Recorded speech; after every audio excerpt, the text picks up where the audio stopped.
बातमीला सत्याचा आधार म्हणजेच निर्भीड विचार। शिरपूर शहर पोलीस स्टेशन येथे मारहाणीचे गुन्हे व इतर गंभीर गुन्ह्यातील 4 आरोपी हे मागील 3 महिन्यांपासून फरार होते। शहर पोलीस ठाण्याचे पोलीस निरीक्षक के पाटील यांनी कार्यभार हाती घेतल्यानंतर पोलीस स्टेशन येथे दाखल असलेल्या सराईत गुन्हेगार, हिस्ट्री सीटर व फरार आरोपी यांचा पाठपुरावा करण्यास जोरदारपणे सुरुवात केली असून त्यांच्या मार्गदर्शनाखाली शहर पोलीस ठाण्याच्या शोध पथकाला आरोपी जेरबंद करण्यात यश आले आहे। शिरपूर शहर पोलीस स्टेशन येथील दाखल मारहाणीच्या गंभीर गुन्ह्यात आरोपी ऋषिकेश सोनवणे, सनी सोनवणे, रवी सोनवणे, भरत सोनवणे यांच्यावर मारहाण करून जीवे ठार मारण्याची फिर्याद विशाल भीमराव शिरसाट यांनी दिली होती व यानंतर सदरची आरोपी हे फरार झाले होते। मात्र सदरचे आरोपींच्या शिताफीने शोध घेत शिरपूर शहर पोलीस ठाण्याच्या शोध पथकाने या आरोपींना नाशिक, धुळे व शिरपूर येथून ताब्यात घेतले आहे। आज त्यांना शिरपूर न्यायालयात हजर केले जात आहे।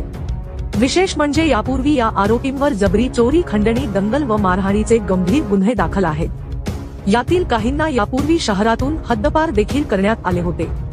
सदरची कारवाई धुळे जिल्हा पोलीस अधीक्षक श्रीकांत धीवरे, अप्पर पोलीस अधीक्षक किशोर काळे, उपविभागीय पोलीस अधिकारी सचिन हिरे यांच्या मार्गदर्शनाखाली शिरपूर शहर पोलीस स्टेशनचे पोलीस निरीक्षक के पाटील, पोलीस उपनिरीक्षक हेमंत खैरनार, शोध पथकाचे पोलीस कॉन्स्टेबल ललित पाटील, रवींद्र अखडमल, प्रशांत पवार, मनोज महाजन, योगेश दाभाडे, मनोज दाभाडे, आरिफ तडवी, भटू साळुंखे, सचिन वाघ, गोविंद कोळी तसेच होमगार्ड शरद पारधी, केतन भावसार व राम भील यांच्या पथकाने केली आहे। मागच्या नोव्हेंबरमध्ये एक 326 प्रमाणे गुन्हा दाखल होता। त्या गुन्ह्यामध्ये नोव्हेंबर 2023 पासून 4 आरोपी फरार होते। त्यांची नावं आहेत सनी सोनवणे, रवींद्र सोनवणे, ऋषिकेश सोनवणे आणि भरत नाना सोनवणे। हे सर्व क्रांतीनगरमध्ये राहणारे आहेत। हे 3 महिन्यापासून फरार होते।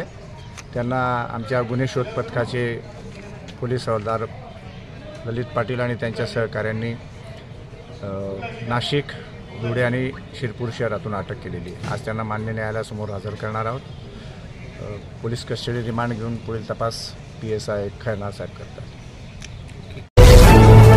बातमीला सत्याचा आधार म्हणजेच निर्भीड विचार।